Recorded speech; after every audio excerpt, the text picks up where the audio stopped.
Hello साथियों, नमस्कार। स्वागत है आप सभी का एग्जाम दोस्त प्लस चैनल पर। साथियों, प्रैक्टिस सेट 7 देखेंगे, पूरा 100 प्रश्न देखेंगे और इस तरह से पूरा जो 15 प्रैक्टिस सेट है वो पूरा 15 प्रैक्टिस सेट आपको जो है कंप्लीट करा दिया जाएगा। उसी के क्रम में ये आज का 7वां प्रैक्टिस सेट है। तो प्लीज़ साथियों, आप पूरा वीडियो अंत तक देखिएगा, तभी आपको इससे फ़ायदा होगा। तो आइए पहला प्रश्न देखते हैं कि राष्ट्रीय हरित ट्रिब्यूनल यानी एनजीटी प्रभावी हुआ तो कब से प्रभावी हुआ? तो यह विकल्प ए यानी कि अक्टूबर 2010 से। ब्लू कार्बन क्या है? तो यह विकल्प जो है, 4 विकल्प दिए गए हैं। तो ब्लू कार्बन जो है विकल्प ए यानी कि महासागरों और तटीय पारिस्थितिकी तंत्रों द्वारा संग्रहित कार्बन ब्लू कार्बन कहलाता है। प्रश्न नंबर 3 देखते हैं कि निम्न में से किसने सर्वप्रथम गहन पारिस्थितिकी यानी कि डीप इकोलॉजी शब्द का प्रयोग किया? तो यह जो है विकल्प डी यानी कि अर्निज नेस ने सर्वप्रथम डीप इकोलॉजी का प्रयोग किया था। निम्नलिखित में से पारिस्थितिकी तंत्र का कौन सा एक जीवीय संगठक नहीं है? तो यह विकल्प डी यानी कि जो वायु है वो पारिस्थितिकी तंत्र का जीवीय घटक नहीं है। निम्नलिखित में से कौन सी पारिस्थितिकी मानव द्वारा रूपांतरित है? तो यह विकल्प जो है सी यानी कि कृषि भूमि जो है वो मानव द्वारा रूपांतरित है। प्रश्न नंबर अगला देखते हैं कि 2016 में कार्यान्वित नवीन राष्ट्रीय वन सूची डिजाइन के अंतर्गत वन सूची समीक्षा का समय घटाकर किया गया है। तो यह जो है विकल्प यानी कि 5 वर्ष घटाकर कर दिया गया है। प्रश्न नंबर 7 देखते हैं कि यहाँ पर जो राष्ट्रीय उद्यान है उनके राज्य से सुमेलन करना है। तो यहाँ पर जो है विकल्प यानी कि 4 3 2 1। आइए मिलान कर लेते हैं। इंद्रावती जो है वो छत्तीसगढ़ से संबंधित है। मुल्लेम या जिसका नाम महावीर है वो गोवा राज्य से। कलेसर जो है वो हरियाणा से और बेतवा जो है वो झारखंड राज्य से में स्थित राष्ट्रीय उद्यान है। महात्मा गांधी राष्ट्रीय समुद्री उद्यान कहाँ पर स्थित है? तो यह विकल्प डी यानी कि पोर्ट ब्लेयर में स्थित है। बेसल समागम कन्वेंशन का उद्देश्य निम्नलिखित में से किसके प्रतिकूल प्रभावों से मनुष्य के स्वास्थ्य और पर्यावरण की रक्षा करना है? तो यह विकल्प ए यानी कि खतरनाक अपशिष्ट से पर्यावरण की रक्षा करना है। अगला प्रश्न देखेंगे। प्रश्न नंबर 10 देखते हैं कि भीमकाय पांडा निम्नलिखित प्रसिद्ध संगठनों में से किसका शुभंकर है? तो यहाँ पर विकल्प ए यानी कि विश्व वन्य जीव निधि अथवा प्रकृति हेतु विश्वव्यापी निधि यानी कि WWF का शुभंकर है। वृक्षाच्छादित क्षेत्र सर्वाधिक है तो कहाँ पर है? तो यहाँ पर जो विकल्प ए यानी कि पूर्वी दक्कन वृक्षाच्छादित क्षेत्र जो है सर्वाधिक है। निम्नलिखित उष्णकटिबंधीय वन समूहों को भारत में आवृत क्षेत्र के आधार पर बृहत्तम आवृत क्षेत्र से प्रारंभ कर सही अनुक्रम में व्यवस्थित कीजिए। तो यहाँ पर विकल्प बी यानी कि 3 4 2 और 1। यानी कि सबसे पहले आर्द्र सदापर्णी, उसके बाद अर्ध सदापर्णी, उसके बाद शुष्क पर्णपाती और उसके बाद आर्द्र पर्णपाती वन का क्रम जो है आएगा। सॉरी, निम्नलिखित में से कौन सा भारत में निर्वाणीकरण यानी कि डिफॉरेस्टेशन का प्रभाव नहीं है? तो यह विकल्प सी यानी कि नगरीकरण जो है डिफॉरेस्टेशन का प्रभाव नहीं है।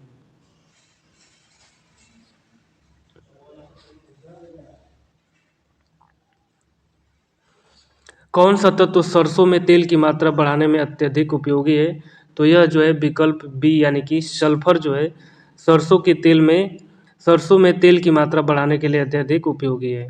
भारत में स्थानांतरित कृषि का स्थानीय नाम है झूम, कुमारी, पेंडा, ये सभी। तो यह विकल्प जो है डी यानी कि स्थानांतरित कृषि का भारत में अलग अलग राज्यों में अलग अलग नाम है। यानी कि झूम भी, कुमारी भी, पेंडा भी, ये सभी नाम स्थानांतरित कृषि के नाम है। यहाँ पर पादप और जलवायु प्रदेश से सुमेलन करना है। तो यहाँ पर जो है विकल्प सी यानी कि 3 4 2 1। यानी कि मेगाथर्म जो है वो उष्ण कटिबंधीय प्रदेश से, मेसोथर्म जो है वो शीतोष्ण कटिबंधीय प्रदेश से, माइक्रोथर्म जो है वो भूमध्यरेखीय प्रदेश से और हेकिस्टोथर्म यानी कि एक से यानी कि टुंड्रा प्रदेश से संबंधित है। साल की लकड़ी का उपयोग अधिकतर किस उद्योग में होता है? तो यह जो है विकल्प डी यानी कि रेलवे स्लीपर बनाने में साल की लकड़ी का उपयोग अधिकतर किया जाता है। अगला प्रश्न देखते हैं कि निम्नलिखित कथनों में से कौन सा एक सही नहीं है? तो जो कथन सही नहीं है उसको बताना है। तो यहाँ पर जो विकल्प है बी यानी कि चैपरल झाड़ी वन वनस्पति ताइगा टैगा जलवायु में पाई जाती है, यही कथन जो है सही नहीं है।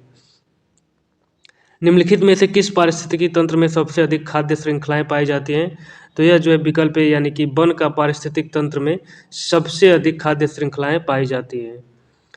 प्रश्न नंबर 20 देखते हैं कि निम्न में से कौन सा क्रम पारिस्थितिकी तंत्र में ऊर्जा प्रवाह के संबंध में सही है? तो यह जो होगा विकल्प सी, यानी कि सबसे पहले उत्पादक, उपभोक्ता और उसके बाद जो है अपघटक आएगा। ह्यूमस निर्माण में कौन सहायक है? तो यह जो है विकल्प बी, यानी कि अपघटक जो है ह्यूमस निर्माण में सहायक है। रेड डेटा बुक किससे संबंधित है? तो यह जो है विकल्प सी, यानी कि विलुप्ति के करीब जीव जो हैं उससे संबंधित रेड डेटा बुक है। बेतला राष्ट्रीय उद्यान किस जिले में स्थित है? तो यह जो है विकल्प सी, यानी कि पलामू जिले में स्थित है। गन्ना प्लस आलू की स्वफसल प्रणाली है? तो यह जो है विकल्प ए, यानी कि बसंतकालीन ऋतु की स्वफसल प्रणाली है।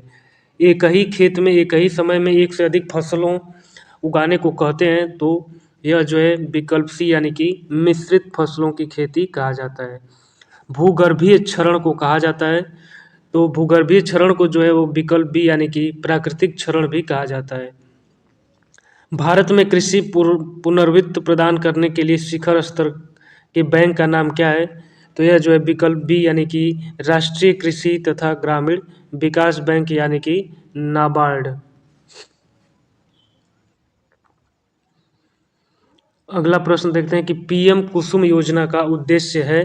तो यहाँ पर जो पीएम कुसुम योजना का उद्देश्य है वो विकल्प डी, यानी कि किसानों की डीजल और केरोसिन पर निर्भरता समाप्त करना तथा पंपसेटों को सौर ऊर्जा से जोड़ना पीएम कुसुम योजना का मुख्य उद्देश्य है। भूमंडलीय तापन या विचार विमर्श के विश्व पर्यावरण सम्मेलन का सन 1997 में आयोजन किया गया, तो ये कहाँ पर किया गया था? तो यह विकल्प डी, यानी कि क्योटो में किया गया था। विश्व पर्यावरण सुविधा का आरंभ हुआ था? तो यह जो है विकल्प सी, यानी कि 1991 में विश्व पर्यावरण सुविधा का आरंभ हुआ था। अगला प्रश्न देखते हैं कि निम्नलिखित कथनों पर विचार कीजिए। पहला जो स्टेटमेंट है कि भारतीय पशु कल्याण बोर्ड पर्यावरण संरक्षण अधिनियम 1986 के अधीन स्थापित है। राष्ट्रीय बाघ संरक्षण प्राधिकरण एक सांविधिक निकाय है और राष्ट्रीय गंगा नदी द्रोणी प्राधिकरण की अध्यक्षता प्रधानमंत्री करते हैं। उपयुक्त कथनों में से कौन सा सही है ये बताना है। तो यह विकल्प बी, यानी कि केवल 2 और 3 कथन सत्य हैं, बाकी पहला कथन गलत है।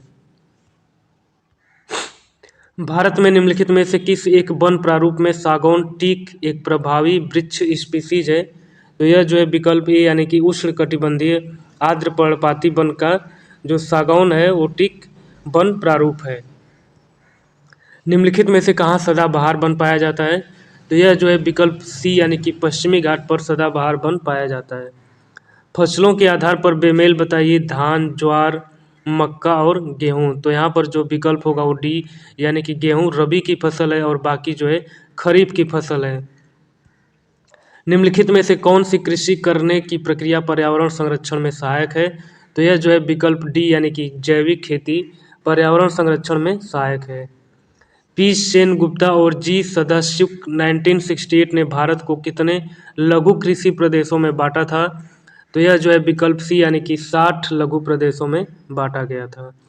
निम्नलिखित में से कौन जलवायु प्रकार वायु दाब पेटियों के मौसमी खिसकाव से उत्पन्न होती है? तो यह जो है विकल्प सी, यानी कि भूमध्य सागरीय जलवायु प्रकार वायु दाब पेटियों के मौसमी खिसकाव से उत्पन्न होता है, विकल्प सी। निम्नलिखित में से किस देश में टुंड्रा वनस्पति नहीं है? तो यह जो है विकल्प ए, यानी कि बेलारूस में टुंड्रा वनस्पति नहीं है। निम्नलिखित में से कौन सा मृदा रचक कारक नहीं है? तो यह जो है विकल्प डी, यानी कि मानव वास स्थान। निम्नलिखित में से कौन सा पिरामिड प्राकृतिक पारिस्थितिकी तंत्र में कभी भी उल्टा नहीं हो सकता? तो यह जो है विकल्प डी, यानी कि ऊर्जा का पिरामिड कभी भी उल्टा नहीं हो सकता। अगला प्रश्न देखते हैं कि निम्नलिखित में से कौन सा वनोन्मूलन के परिणाम है? ए, यानी कि वायुमंडलीय तापमान में वृद्धि। बी, यानी कि वायुमंडल में कार्बन डाइऑक्साइड के स्तर में वृद्धि। भौम जल स्तर में वृद्धि और बाढ़ और सूखा जैसे प्राकृतिक आपदाओं के होने की संभावना में वृद्धि। तो यहाँ पर विकल्प सी, यानी कि ए, बी और डी ये तीनों वन उन्मूलन के परिणाम हो सकते हैं, यानी कि वायुमंडल तापमान में वृद्धि, वायुमंडल में कार्बन डाइऑक्साइड के स्तर में वृद्धि और बाढ़ और सूखे जैसे प्राकृतिक आपदाओं के होने की संभावना में वृद्धि। एक पोषण स्तर से दूसरे पोषण स्तर पर ऊर्जा का कितना भाग स्थानांतरित होता है? तो यह जो है विकल्प डी यानी कि 10% भाग स्थानांतरित होता है। निम्नलिखित में से किस प्रोटोकॉल का उद्देश्य चरणबद्ध तरीके से हाइड्रोफ्लोरोकार्बन का उपयोग समाप्त करना है? तो यह जो है विकल्प सी यानी कि मॉन्ट्रियल प्रोटोकॉल। इनमें से भारत का कौन सा जीवमंडल आगार संयुक्त राष्ट्र शैक्षिक वैज्ञानिक तथा सांस्कृतिक संगठन यूनेस्को के मानव एवं जीवमंडल कार्यक्रम पर आधारित विश्व जीवमंडल तंत्र का हिस्सा नहीं है? तो यहाँ पर विकल्प डी यानी कि कच्छ जीवमंडल आगार। मरुस्थल का सामान्य लक्षण है? तो यहाँ पर विकल्प बी यानी रेत के टीले। अनुकारित आदम भूमि पारिस्थितियों में निम्नलिखित के प्रादुर्भाव का सही अनुक्रम कौन सा है? तो यहाँ पर जो है विकल्प ए यानी कि पहले मीथेन, उसके बाद हाइड्रोजन साइनाइड, नाइट्राइल और एमिनो एसिड। अगला प्रश्न देखते हैं। क्योटो प्रोटोकॉल जो 1997 में हुआ था का उद्देश्य है? तो यह जो है विकल्प डी यानी कि औद्योगिक क्षेत्र द्वारा ग्रीन हाउस गैसों के उत्सर्जन को कम करना क्योटो प्रोटोकॉल 1997 का उद्देश्य है। सामाजिक वानिकी शब्द का प्रयोग सर्वप्रथम द्वारा किया गया था? तो यह जो है विकल्प सी यानी कि जे वेस्टोवे के द्वारा सामाजिक वानिकी शब्द का प्रयोग सर्वप्रथम किया गया था। अंतर्राष्ट्रीय वन शोध संगठनों का संघ स्थित है? तो यह जो है विकल्प जो बी यानी कि ऑस्ट्रिया में स्थित है, अर्थात अंतर्राष्ट्रीय वन शोध संगठनों का संघ जो है ऑस्ट्रिया में स्थित है। पौधरोपण पूर्व जो वन महोत्सव कहलाता है को किसने शुरू किया था? तो यह जो है विकल्प डी यानी कि के.एम. मुंशी के द्वारा शुरू किया गया था। निम्नलिखित में से कौन सा शारीरिक अंग श्वसन क्रिया में भाग नहीं लेता? तो यह जो है विकल्प बी यानी कि बोमन संपुट ये भाग नहीं लेता है। निम्नलिखित में से कौन सा एक पोषणीय कैल्शियम का एक अच्छा स्रोत नहीं है? तो यह जो है विकल्प ए यानी कि चावल जो है कैल्शियम का अच्छा स्रोत नहीं है। निम्नलिखित में से हार्मोन की रासायनिक प्रकृति कौन सी होती है? तो यह जो है विकल्प डी यानी कि उपरोक्त सभी, केवल एमिनो अम्ल, वायु उत्पन्न, केवल स्टेरॉइड और केवल प्रोटीन, यानी कि सभी जो है ये रासायनिक प्रकृति की होते हैं। प्रश्न नंबर 54 देखते हैं कि मानव त्वचा है, तो मानव त्वचा जो है वो एक अंग है यानी कि विकल्प सी। युग्म संलयन के परिणाम स्वरूप क्या बनता है? तो यहाँ पर विकल्प बी यानी कि द्विगुणित युग्मनज बनता है। लैंगिक जनन वाले पुष्पी पादपों के युग्मकोद्भिद होते हैं, तो ये कैसे होते हैं? यह विकल्प ए यानी कि अगुणित होते हैं। जीन प्रौद्योगिकी है, कैसी प्रौद्योगिकी है? तो यहाँ पर विकल्प जो है सी यानी कि अनुवांशिक रोगों की पूर्व सूचना प्राप्त करने की तकनीक जीन प्रौद्योगिकी कहलाती है।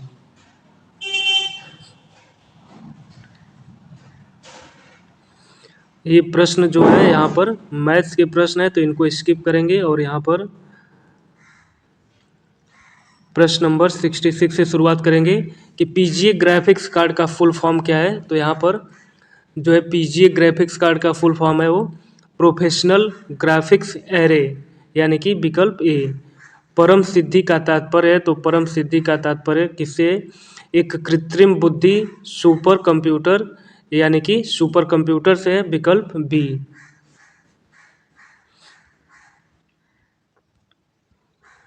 अगला प्रश्न देखते हैं कि इलेक्ट्रॉनिक्स में आईसी का पूर्ण रूप क्या है?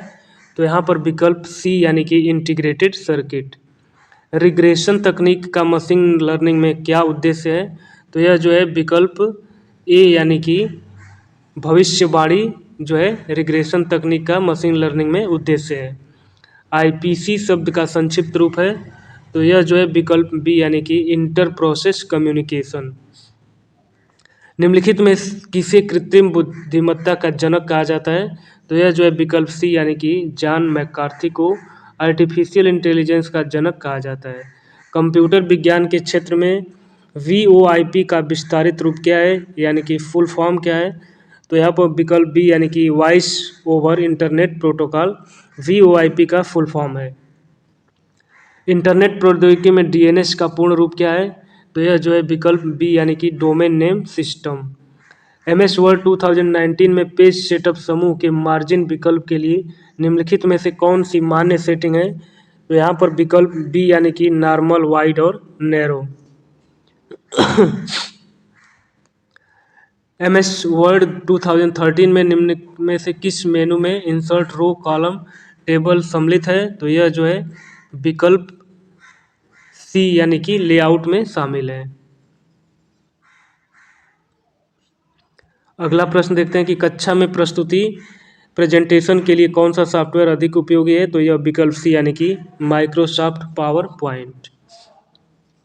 एक्सेल का फार्मूला दिया है कि इज इक्वल टू मीन 10, 20, 30, 40 और 50। एमएस एक्सेल 2016 में निम्नलिखित फार्मूला का क्या परिणाम आता है? तो यहाँ पर सिंपल है कि इसमें जो मिनिमम वैल्यू है यानी कि विकल्प सी 10 जो है वो वैल्यू आएगी। सर्च इंजन निम्नलिखित में से कौन सा नहीं है? तो यहाँ पर जो है विकल्प सी यानी कि ट्विटर जो है वो सर्च इंजन नहीं है। इंटरनेट का बीज बोने वाला पहला नेटवर्क कौन सा था? तो यहाँ पर विकल्प ए यानी कि अर्पानेट जो है वो इंटरनेट की शुरुआत का पहला नेटवर्क था। ऑपरेटिंग सिस्टम एक प्रकार का है, तो यह ऑपरेटिंग सिस्टम एक प्रकार का सिस्टम सॉफ्टवेयर है यानी कि विकल्प सी। प्रश्न नंबर 81 देखते हैं कि संयुक्त प्रांत का नाम उत्तर प्रदेश में बदलने के बाद इसका प्रथम राज्यपाल कौन थे? तो यह जो है विकल्प ए यानी कि सर होरमास जी फिरोज शाह मोदी। वर्ष 2011 की जनगणना के अनुसार उत्तर प्रदेश में साक्षरता दर में 2001 से 2011 तक वृद्धि हुई। तो कितनी वृद्धि हुई? यह जो है विकल्प ए यानी कि 11.34% की वृद्धि हुई। जनगणना 2011 के अनुमानों के अनुसार भारत में निम्न में से कौन सा सर्वाधिक जनसंख्या वाला राज्य है? तो यह जो है विकल्प डी यानी कि उत्तर प्रदेश। ज्ञानदीप शिक्षा योजना उत्तर प्रदेश में प्रारंभ की गई। तो यह जो है विकल्प सी यानी कि सितंबर 2002 में ज्ञानदीप शिक्षा योजना उत्तर प्रदेश में प्रारंभ की गई थी। इनमें से कौन सा उत्तर प्रदेश में एक जिला नहीं है? तो अमेठी, बस्ती, मेरठ, देहरादून। तो यह जो है विकल्प सी यानी कि देहरादून उत्तर प्रदेश का नहीं बल्कि उत्तराखंड का जिला है। उत्तर प्रदेश पंडित दीनदयाल उपाध्याय पशु चिकित्सा विज्ञान विश्वविद्यालय एवं गौ अनुसंधान संस्थान स्थित है कहाँ पर? तो यह जो है विकल्प डी यानी कि मथुरा जिला में स्थित है। भारत के निम्नलिखित में से किन राज्यों में थारू जनजाति निवास कर रही है? तो यह जो है विकल्प डी यानी कि उत्तराखंड तथा उत्तर प्रदेश में थारू जनजाति मुख्यतः निवास करती है। भारतीय साहित्य में आरंभिक 20वीं शताब्दी के मुख्य हिंदुस्तानी लेखक धनपत राय को किस नाम से जाना जाता है? तो यह जो है विकल्प सी यानी कि मुंशी प्रेमचंद का ही नाम धनपत राय था। संगीत शिक्षा हेतु उत्तर प्रदेश में जो प्रथम संगीत महाविद्यालय स्थापित हुआ था वह था कहाँ पर? तो यहाँ पर देखते हैं 89 का विकल्प बी यानी कि भातखंडे हिंदुस्तानी संगीत महाविद्यालय संगीत शिक्षा के लिए प्रथम महाविद्यालय था। निम्नलिखित में से किसे शेर बलिया के नाम से जाना जाता था? तो यह जो है विकल्प सी यानी कि चित्तू पांडे को शेर बलिया के नाम से जाना जाता था। निम्नलिखित में से किस वर्ष वर्तमान उत्तर प्रदेश का प्राय संपूर्ण क्षेत्र बंगाल प्रेसिडेंसी से अलग करके आगरा प्रेसिडेंसी के अधीन कर दिया गया?